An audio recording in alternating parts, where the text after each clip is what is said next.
Kaixo lagunak, gu Mikel eta Elena gara, eta gaur sandwich peze bat nola egiten den azalduko dizuegu. Sandwich peze bat egiteko osagai hauek beharko dituzu. 2 molde hori, kakao krema edo nocilla, siropea,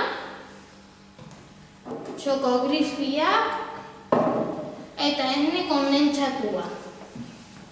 Hasteko moldeko ogia hartu eta nocilla ertzetatik bota.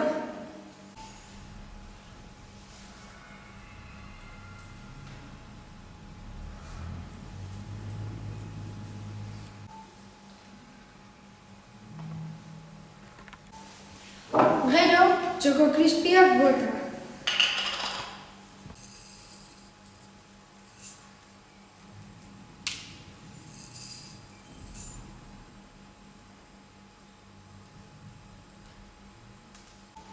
Beranduago, beste molde ogia hartu eta erditik moztu.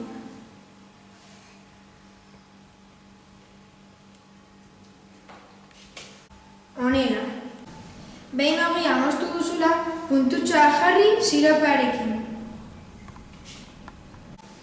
Hau pazientziaz egin behar duzu.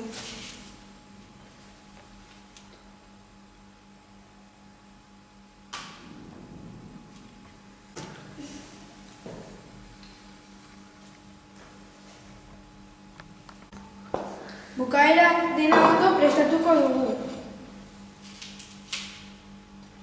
Eta erdian, esne kondentsatuarekin marra bat egingo dugu.